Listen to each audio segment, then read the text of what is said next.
This is an Eye on Annapolis special update. Hey, joining us on the phone this morning, as we always do, because gosh knows we can't meet anywhere in person anymore, but I have Kris Shock, who is the president and CEO of Leadership Anne Arundel. And I know that about a year ago, Tim talked to you when we were over there at the Two Producers studio. And welcome back. How are you? Thank you. I'm good. I'm good. And I'm really happy to be here and get to chat with you. Absolutely. Yeah. Well, I say full disclosure, not that it needs to be disclosed, but hopefully we'll be seeing more of each other. If I have applied for the Leadership Anne Arundel Flagship class, and if Kris has a brief lapse of sanity and decides to say, okay, I can come in on there, I am kind of looking forward to it. And we wanted to talk a little bit about Leadership Anne Arundel this morning, and just to sort of pull back the curtain a little bit about what it is. I mean, this is an organization that I've known about for decades. Yeah, easily decades. And and it's sort of a mystery as to what it does to a lot of people, I think. And it's just from what I gather, it's just a great organization. It's a great way to bring leaders into the community, to people that are looking to make a difference in their own lives, in the lives of their immediate community and their extended community through Anne Arundel County, Annapolis, or wherever it may be. And obviously there's a networking component there as well, and a huge time commitment, which is really where I have not stepped up to the plate to even consider this, with 3 kids going through, high school and college and everything else. And the timing is right now for me that I'm able to do that. So I'm really looking forward to it. My fingers are crossed that the cards may fall in my thing and I maybe get accepted into this, but that's that. But thank you very much for hopping on. Oh, it's my pleasure. It's my pleasure. Yeah. So we are right now in the process of confirming our class for Flagship 2021. So we graduate our classes start in September, and they go through the whole kind of school calendar year, graduate in June. So we're about to graduate the class of 2020 that we were talking about when we were together about a year ago. So I came on board as president and CEO just May 1st, a year ago. So I've just come through my first year on this side of things. I went through the class myself in 2006. So I've been longtime alumni and fan of the organization, but had the opportunity to step on in this role just a year ago. And so it's my first year being on this side of things, being on the staff side, watching not just our flagship class, which is the one that's, going to start again in September. And that's our key program, but also for the last 20 years, we've had a neighborhood leadership academy as well. And they will graduate as well. They start in January and graduate in June. They'll both graduate together. We're actually doing a virtual graduation on June 23rd for both our flagship and NLA classes. So it's been an incredible year since we last spoke of just, going through this the first time on this side and going through each of our program days for flagship. And then, coming up to the COVID crisis, needing to shift onto a virtual delivery of our program. It's really been a bit of a wild ride. So I'm very happy to get to reconnect. I imagine it really has. And you keep mentioning these classes. Okay. So, and this is, I hope, not a, 9 to 3, get on the school bus at 7 o'clock in the morning and, have to play sports in the afternoon or anything like that type of a thing for a school year. Yeah, no. So it's so we start for Flagship specifically, we start in September with a 2-day retreat. And so that retreat is really the foundation when the class comes together. And typically it's a class of 40 to 45 people. One of the really unique things about this program is it brings together people from businesses, from the corporate world, as well as government, individual citizens, nonprofit leaders. So whereas there's loads of, as you mentioned, networking, there's lots of networking for businesses. There's lots of community organizations you could be part of, but LAA really brings together, it's kind of the nexus of all of these different areas that come together in one. So that 2-day retreat, really people put aside, there are no name tags during their retreat to tell you where folks are from. So you're not meeting, Joe, CEO from such and such company. You're meeting the individual people. And there are very mindful activities to really kind of break down some of the kind of social walls we might typically have when we walk into a room with a name badge.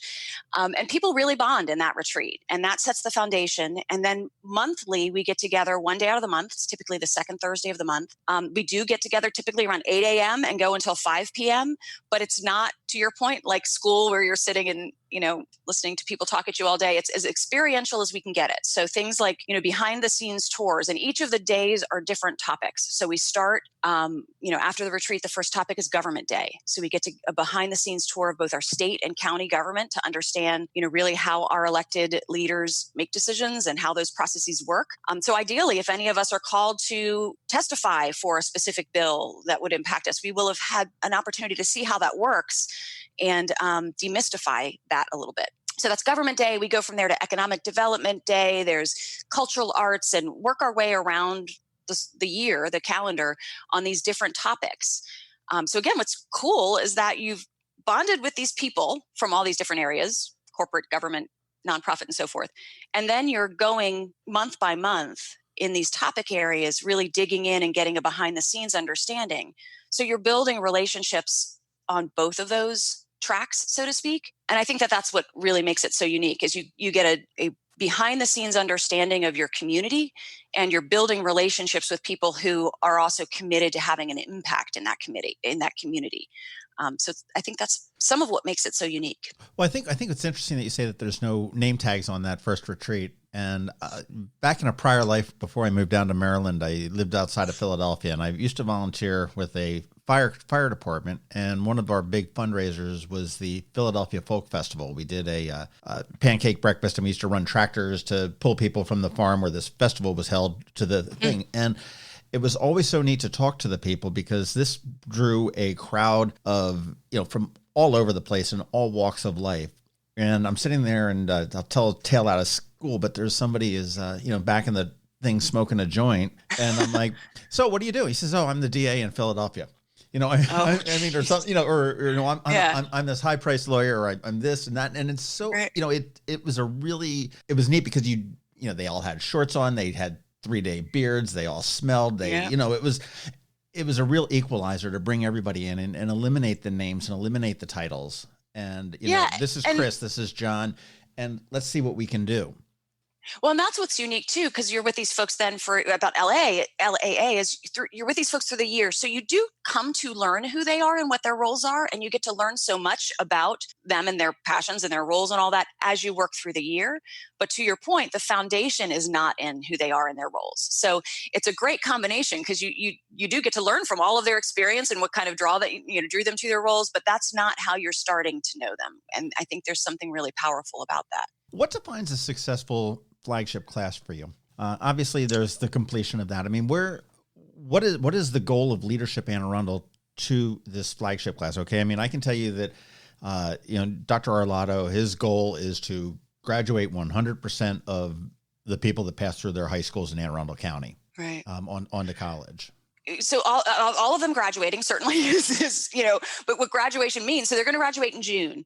There's a project component to the flagship year as well. So while we go through these days, these, session days that I've described, also in that opening retreat, everybody commits to a project. And so you work with a group of 5 or 6 people on a project. And then when you graduate, some of those projects live on. Bike AAA is a great example. John Corrin, when he went through the program several years ago, his project was Bike AAA, and that has lived on as its own nonprofit. Not all projects do. Some are, smaller objectives or goals, and they wrap up when the year wraps up. But in answer to your question, whether it's with their own projects that they went through in the calendar year or in the flagship year, or whether they're inspired to participate in one of the nonprofits they learned of, really success for LAA is that we have provided the resources, relationships, the connections that our graduates feel empowered to make that difference. That they're inspired to be in the class so that they'll get those resources to be able to proactively be part of their community. And that, when they graduate, they feel like they've built those relationships. They know they can pick up the phone and say, I'm a graduate of LAA, and the person on the other, line is a graduate too, and they're going to be able to help them make the connections and really forge their pathway to make the difference they want to make. Again, so many in the interview process or in the application process too will share things that they'd like to be able to accomplish in their community, and they don't necessarily know who and how to do that. So really, when they graduate, they should have those tools to be able to, have the impact that they want to make. Where have some of your graduates gone? I mean, we've talked about the programs. You talked about Bike AAA, which is a great organization. I mean, where do you see where are some of your graduates now? I know that. Where are they now? Yeah, I mean, that's a great question, and it's funny. I've over the last year, as I start to talk about some of our graduates, it always feels like such a catch-22 because you'll leave out so many. Really, in all of the key institutions, LAA graduates are quite literally everywhere. Senator Pam Beidel is a graduate from years ago who I'm very excited. She's going to be helping us put together our government day for this coming year. So from, our elected leaders, Senator Ed Riley. So many of our elected leaders are graduates. Most recently through the COVID crisis, Monica Alvarado is a graduate, I think, of the Flagship class of 2009, but she's been amazing with the Feed Anne Arundel initiative. Incredible. That she's developed. So from our elected leaders to grassroots leaders who see a problem, and she was running her restaurant. She didn't have a vision to create a nonprofit, but this crisis came along and she looked to how she could have the biggest impact and came up with this amazing initiative. Tori Bayless at Anne Arundel Medical Center is a graduate of our Executive Leadership Series class. You really look at every key institution, Dr. Don Lindsay at Anne Arundel Community College. And, these are some of the key leaders at these institutions, but they're also committed to putting their teams through. So like every class year, we have someone from Anne Arundel Medical Center, someone from the college, throughout. NSA puts folks through. So, all of the key institutions have folks who go through. It's really Ricky Smith at the BWI airport. All the key institutions typically sponsor someone through a class. And then again, as I shared, you've got, those are the major institutions, but then the smaller nonprofits, the individual citizens who are inspired, come to that as well. So it's not just a class of, the big institutions. It's a really beautiful mix of key stakeholders, individuals, not-for-profits that make up the whole mix. Well, it's funny that you mentioned Monica, and I know Monica. I don't know that much about her background. I know she's got bread and butter kitchen. I love to walk down there and get a breakfast burrito every now and then. But yeah, and with Feed Anne Arundel has been phenomenal. And there's a woman who has probably not worked as hard in her life as she has in the last 3 months. And she's just absolutely incredible. But I think, and I don't know what her prior background before bread and butter, and again, depending on when she graduated, but there's somebody that has arguably one of the smallest little restaurant businesses in Annapolis, that Leadership Anne Arundel was a benefit to her. Yet you also have some of the largest companies in Anne Arundel County, whether it be Northrop Grumman or whether it be, any number of them. I mean, I'll date myself, but Air or, some of the, Rockwell Collins. Some of our board members, who are key leadership right now went through when Air was Air, and they've graduated many years ago and they're, alumni, and we have a great constituency for that, or from, what used to be Air. Absolutely. And current class member in Northrop Grumman, John Corrin, had retired from Northrop Grumman. That's a neat thing too. You mentioned considering that you were thinking about going through the class previously, but your life, and your obligations, didn't support that at the time. I can see it as kind of that game of jump rope, when you're kind of trying to figure out when your time is to jump through, jump in.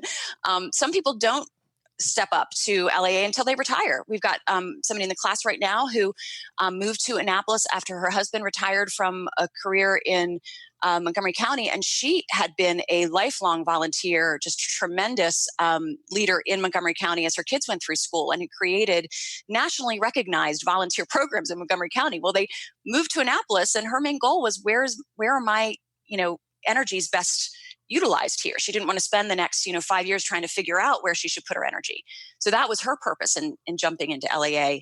At a different point in her lifetime than others might. It really is a matter of what you're driven to accomplish, and when your life, time and energy permits, you're committing to that one day a month and, the project type work and that kind of thing. So there's no right time, I guess, is what I'm getting to participate in LEA. It really just depends on, when it makes sense for your life, for your time and schedule. Well, that makes me feel a little bit better there that I've delayed and put you off for a year. I know that, my parents sort of instilled in me, sort of a mantra of learn, earn, and then return as you live through your life. And I love that. I love that. I've done the learning. I'm still working on the earning. I mean, I'm not to the point where I'm not going to be doing any Bill Gates stuff in my lifetime, but and return. And the thing that they also instilled on me is that returning does not necessarily mean pulling out the checkbook and writing a check. Right. It is equally as important as to, if you've got a specific expertise. Maybe you are a talented singer that's, starving artist type of a thing that you can donate some of your talent that's there, or the time, or just, a volunteer. Maybe you can walk along the street and pick up trash.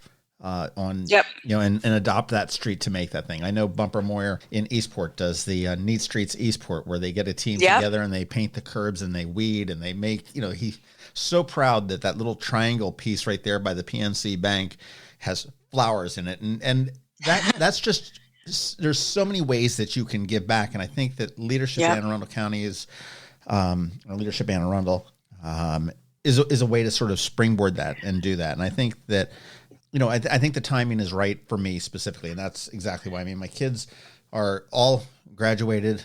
I would say they're all employed, but one of them's furloughed at this point. But that's oh, geez. But it's fine. But I think that you look at the time that we're living in right now, and as we're speaking, we're recording this, but we are living in a stage 2 COVID recovery world. I don't think racial tensions have ever been as high as they are in my lifetime, and I'm 58. So, I mean, I have not seen, at least to the point that I'm able to recognize it, the tensions and the problems that are there. And I think that, the world, the country, the state, the county, the city, and even down to our own neighborhoods do have a lot of challenges coming up. And I think this is a perfect time to get involved. It's, we need to have some people step up to the plate. And I don't know what my role will be ultimately. And I don't think anybody really does. But I mean, I think that we do need to have people, instead of just sort of standing there in line, hoping that somebody else will step forward, needs to do it. Right. Well, and you said learn, earn, return. It's what's so wonderful about that is you will be in this class with other people whose parents maybe didn't use those words, but similarly, or whether it was their parents or somebody else inspired them to have that kind of approach to life. That's what's so neat, is it's like your tribe, like your class are people who are drawn to that kind of service as well, from however they were inspired. So that I love that. I will borrow that learn, earn, return is so cool. And there you will be in a class with like-minded people who are looking for their way that they can also then return. And the fun thing you talk about, like Bumper Moyer's initiatives, each of the days through, you learn about things you never even knew. People, I mean, I was born and raised in Anne Arundel. I lived here almost all my life. I did go to New York City for 8 years, and I'm very proud to have gotten perspective because we have such a small community here. But lived here all my life, and you go through a day on environment and you learn things you never knew about the environment. So the opportunities to have your impact, whether it's picking up trash or whatever it is, are, present themselves through this year. That again is what is so magical. You've got people who are, showing up because they want to make a difference. And then you put all these ways that they never even knew existed in front of them. And it's really magical in that regard. We had a great example. We just had our Agriculture and South County Day. Now, we never imagined we would be in a COVID world and having to do a virtual Agriculture and South County Day. You can go to our Facebook page and see some of the pictures from that day, which are kind of fun. The what we've all gotten used to, the Zoom squares, but you see a lamb over the shoulder of one of our presenters because he Zoomed with us from his lamb farm at Hollywood Farms. So we had farmers Zooming in from all over, and a really interesting day that was all about agriculture in South County. But some of the responses, our class members had no idea the local produce, local meat, local products that they could get from the farmers markets right here in our community. And even people who had been to certain farmers markets here locally had no idea what else existed across our agriculture community here in the county. So just an example of how, even if you've grown up here all of your life, the program is structured such that you will have these light bulb moments throughout the year and be able to graduate going, okay, I have more tools in my toolkit to have the impact I want to have in my local community. It's funny you talk about agriculture, and the Anne Arundel Economic Development Corporation just put up recently a page which I think is phenomenal specifically for agriculture businesses. So you can go in and drill down and find out, okay, I want to get local meats, I want to get local vegetables, and they'll tell you what farmers markets they're going to be at, or when you can go in if they offer retail hours, and what their COVID policies are, and everything else. It's fantastic.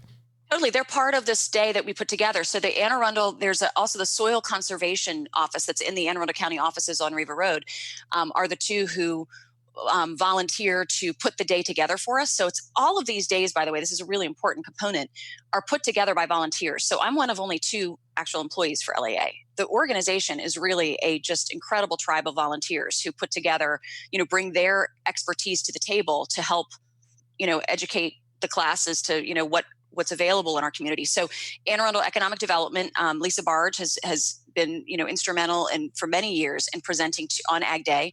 And then the folks at Soil Conservation put together the day, again, going to our local wineries, going to the different. Wait, there's wine involved in this? You didn't Yes. You didn't put this in the syllabus here. Well, so actually, funny you should say.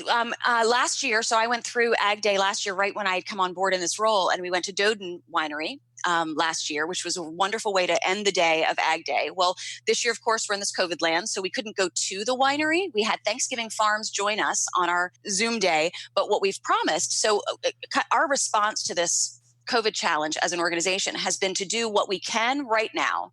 So we very swiftly shifted to a virtual environment, embraced Zoom, and did all that for now so that we don't lose the momentum with our current classes. But we also recognize they need to have the in-person opportunity as well. So for instance, we will be doing, Anna Cheney actually was on with us on Zoom and showed us her farm and her permaculture operation in South County, but she'll be hosting a wine dinner in the fall when we're able to be in person, in the fall or whenever that is.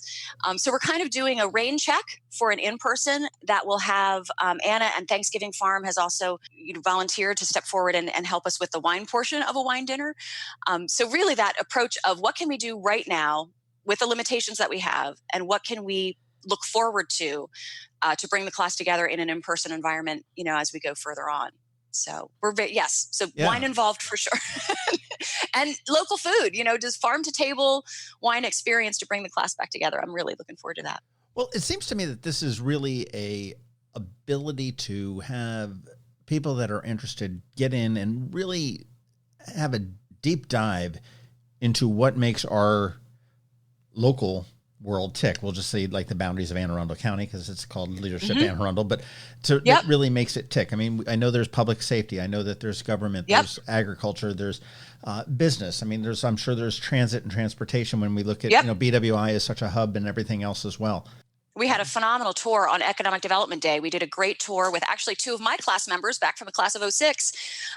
We did a tour up at BWI, and we were on a bus at the time, and they took us, showed us kind of the Amazon operations there. And yes, absolutely. We do all of that. It's a real deep dive into these key areas.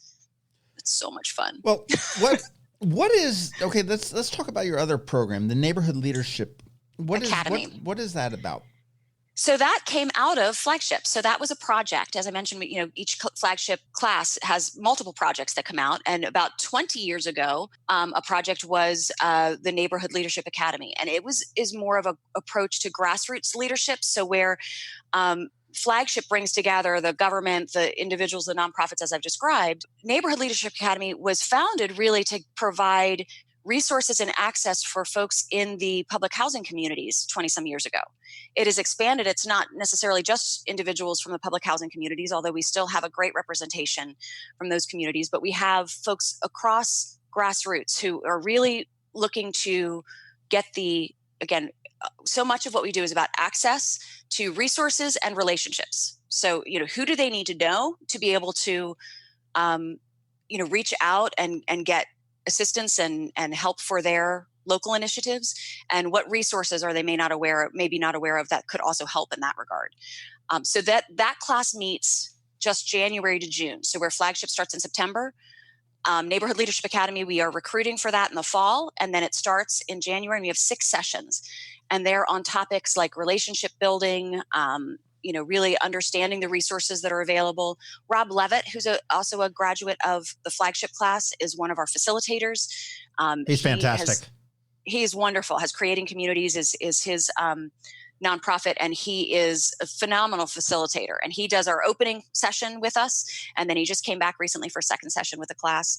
And so conflict resolution is one of the topics, understanding the history of our community. So they're just more kind of grassroots topics to help people break down barriers, kind of demystify leadership so that, there's really that access that our local grassroots leaders have to be the difference that they want to be in their community. And then we provide a scholarship for one graduate from NLA. We do a full scholarship to Flagship. So there's always somebody who graduates from NLA who goes on to participate in the Flagship class. And then we start all over again. Nice. Well, okay. You mentioned scholarship. So let's talk. I mean, this obviously there is a cost involved in both of these. Well, there's a cost involved in Flagship. So there's a tuition for Flagship, and there's a tuition for companies to put people through is a $3,800 investment as tuition. And then for individuals, nonprofits, government entities, that drops to $3,050. So that's the full tuition for the year. And that's, again, starts in September, graduates in June. We do offer limited scholarships for Flagship up to $1,000 for applicants. So again, if you're, a nonprofit and your tuition would be $3,050, you can apply for up to $1,000 in scholarship. So that is the Flagship program. The Neighborhood Leadership Academy does not have any tuition. It's entirely supported by our membership, by sponsors. We go for grants to support our Neighborhood Leadership Academy. So we don't want really any barriers to NLA participants to be able to get the relationships and access to resources that they need. So there's no fee for that. And then that's why then too, the only full scholarship we offer for Flagship is for a graduate who's gone through the NLA program. Now, how many are in the NLA program? For the Neighborhood Leadership Academy, we look for around 20 to 25 people. Again, it's a shorter, we only have 6 sessions. So, to really facilitate some closer personal connecting and that kind of thing in the time that we have available, we look for a smaller class for NLA, but about 20 to 25 in NLA and about 40 to 45 in normal circumstances for Flagship. It's interesting. We're on a Zoom call, and I'm sitting here looking at your banner behind your head, and I know I see some of the people that are the partners with Live Casino Hotel, M&T Bank, which is they do more than just stadiums. Anymore. Yeah. They do an awful lot. They're our bank. Yeah, they're very involved in our leadership. We have folks not only on our board but in every class of ours from M&T and yeah, they're really Severn Bank and Liquify Creative, and we've worked with them for quite a bit. And I know Sean Norritel sort of came up with this idea for Annapolis Gives in the height of the COVID situation when everybody was out of business. Yeah, Sean's a graduate of last year, and they're our creative partners as well. Caitlin Wiggins on his team is in the current year class. They're fabulous partners. They're just, as you know, with Annapolis Gives, it's just such community-minded, just really always looking for how they can have a positive impact. Very grateful to partner with them. It's and I mean, I think you sit there and you look at the history of what's come out of Leadership Anne Arundel. I don't know if Rob Levitt's Creating Communities was born out of that or not, but again, you look at Bike AAA, and I don't want to harp on John Corn because he'll get a big head, but I mean the advocacy that's come out of that group in just a few short years, and really it has been a few short years. But you look at the improvements of bike trails, you look at the improvements of bike mobility and everything else, and sometimes you get tired of hearing about bike, but the squeaky wheel does get the oil to a point, but he's really has made a huge difference in the county for those that want to either bike or walk. I mean, the trails are getting built and everything else. So I think it's it's pretty phenomenal to be able to do. And I know that organization has no problem calling up the county executive, whoever that may be, and say, hey, this is what we want. And that's one of the things to do. I mean, this is not just somebody, hey, I'm calling you up to bitch, but this is it's got some panache to it. I mean, that you've got, Well, okay, and I've thought out this problem and I have a right. Well, solution. that's a key piece, is that when you've gone through a program like LAA and you understand how things fit together, not every session we don't necessarily present everything being a perfect scenario. There are challenges everywhere.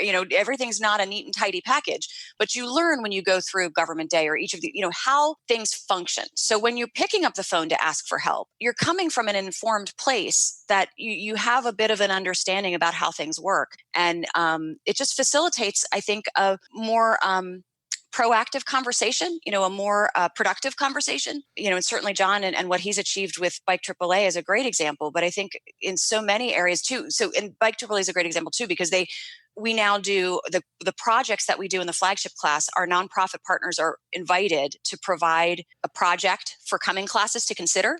So Bike AAA presented to the current class, and we'll get to hear next week. We have a closing retreat where we'll hear what they've achieved for Bike AAA. So this initiative that came out of John's experience with LAA gets to come back around and get the benefit of new graduates to continue to help it move forward. So it's this really kind of great circle, local community leaders helping each other to, really achieve the kind of progress that we all want to see in our backyard. Well, what are some of the other projects that are coming to fruition now? So I'm going to learn a whole lot about them next week. So I'm not as well versed in them as I could be, because I'm really looking forward to their closing presentations. But there is one for Hospice of the Chesapeake that I'm really excited to hear about. Arundel Lodge was one of the other organizations this year that had a project in. So in terms of what comes of them, I'll know more next week.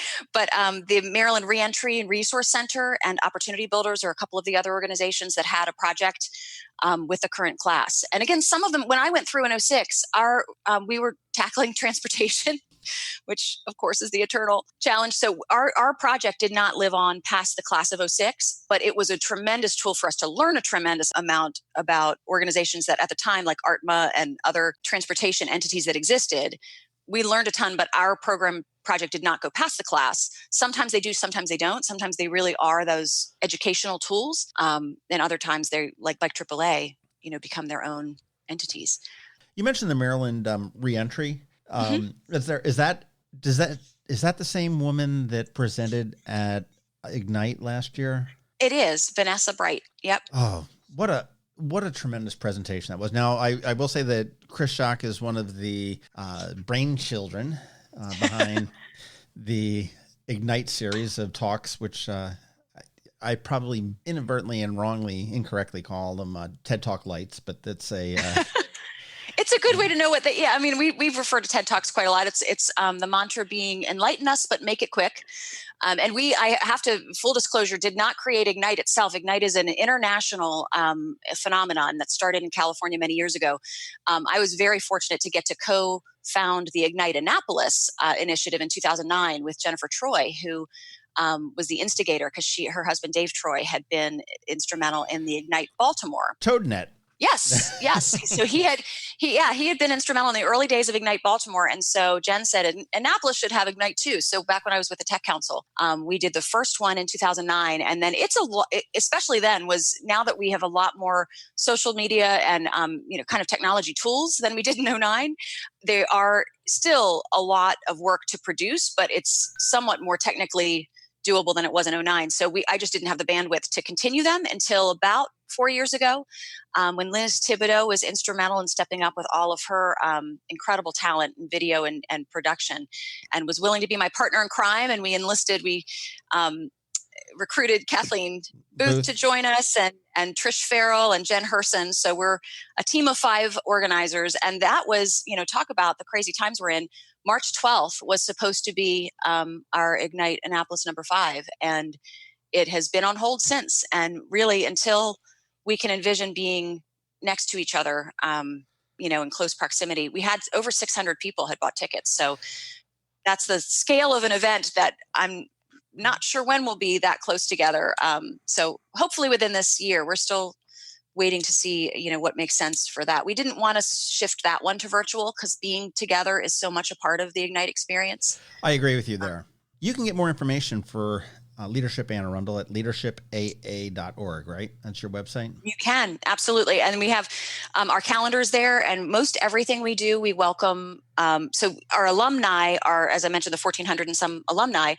We also have members. So some of our alumni choose to invest in membership. And so we've got about 300 members, and those are all graduates of our program who are invested in membership. But we welcome the general community at large. So there, most of our events, you'll see there's a member registration or non-member, and we welcome the full community. Really, anybody who's interested in leadership in our community, we welcome them to all of our programs and events. Where do you see Leadership Anne Arundel in 10 years from now? What's going to change? Wow. Well, so my passion with the organization, in this, what drew me to this role is really about our continued alumni education opportunities. So we've had these programs that are, just consistently successful over all this time, but we haven't had as many opportunities to draw our alumni back in terms of professional development moving forward. So as I've shared, they are constantly serving and creating continuing the flagship program, but there's a huge opportunity to do more leveraging, like, for instance, the Naval Academy, our local resources to help our alumni continue to grow. So I would love to see, as we grow 5 to 10 years, an expanded program to continue to serve our graduates in the ongoing challenges. I mean, we started the conversation. We look at what's happening in terms of health, economy, racial injustice in our community. We couldn't have more challenges in our community today. We need to continue to provide resources for our leaders, ongoing education past the flagship experience that can help our leaders, really have the resilience they need to continue to get up every day and do it again. We have no shortage of challenges for our leaders. And so I see LAA as being the go-to source for leaders to continue to get renewed and, provide the kind of resources and connections and inspiration that our local leaders need to keep improving our community. Fantastic. Well, the flagship class starts in September, and I know that you said that it's going to be much smaller and more intimate and more properly socially distanced this year. Yes. I mean, not necessarily much smaller. I think 30 is a good, especially with the challenge. I think 30 is going to be a really great size to get people, really connected. And I'm very excited about it. I think it's going to be a neat dynamic. I am kind of too, and hopefully I'll pass the admissions counselor and whatnot and figure out. I'm going to keep you on pins and needles. I'll keep you on pins and needles for a little bit longer. We are going to announce June 30th is the deadline for applications. So we are still accepting applications in this moment, and then we'll look forward at the top of July, really announcing who the new class will be and welcoming them in September. So, I am confident that should you be accepted, John, you will. Going to keep you on pins and needles. You will have a really remarkable year with LAA. I can guarantee. Well, I hope I am, and I hope I can contribute something to this. And I think that, again, I think this is part of my third part of my learn and return to, be able to do it. I mean, I try when I can, and now I think I'm in a place where I've got the time and the energy and the desire and perhaps the thought to put it all together. And I'm looking forward to it. I'd encourage anybody else that may want to be interested in it. Go on, check them out, leadershipaa.org. And that's us. You can always... I imagine you can probably always give Kris Shock a call, and she'll be more than willing to talk to you about the programs that they do and all the good that they are doing for the community. Absolutely. And I would encourage you to go find us on Facebook as well, because that's really where we are. Like we talked about Monica Alvarado earlier, we can share so many, of the initiatives that our graduates are doing all the time. So check us out on Facebook as well. Fantastic. Well, Kris Shock, thank you very much for your time this morning. I see you're drinking your Biddy and Bowes coffee. Which is, for those that don't know Biddy and Bowes, go see them. They're down on Dock Street, a couple doors down from Pip's Hot Dogs. Great coffee, better concept. Megan Young, who's their manager, is actually one of our new leaders we're going to celebrate next week. Those details are on our website as well. But our new leaders reception, that will be virtual next week. But Megan Young is their manager for the Annapolis store. So we're excited to get to meet her. Well, I'll tell you, if 2021 rolls around, I don't ever want to hear the word virtual. Flatten the curb is another one that can leave. Or pivot. How about pivot? And pivot. there should be a law. We can smack somebody if they no more pivoting. Unless we're ice skating or something like that. But that's right. Kris Shock, thank you very much. Leadershipaa.org is the place to go, or their Facebook page, Leadership Anne Arundel. I encourage everybody to get involved. This is a strange time that we're all living in. I was listening to a podcast this morning who said that when history is written, that our children and our grandchildren and our great-grandchildren are going to be reading about 2020. And it's, and I think that's true. I mean, it's a real strange time that we're in, and it's going to be 2020 and beyond. And I think if you've got any kind of interest in getting involved now or down the line, or maybe it's just in the future, this is an organization you want to check out. Absolutely. Thank you, John. This has been an update from Eye on Annapolis. Please visit us at eyeonannapolis.net. Follow us on Twitter at Eye on Annapolis. And be sure to subscribe to our daily news brief podcast, which is delivered every Monday through Friday to your phone or device at 7 a.m.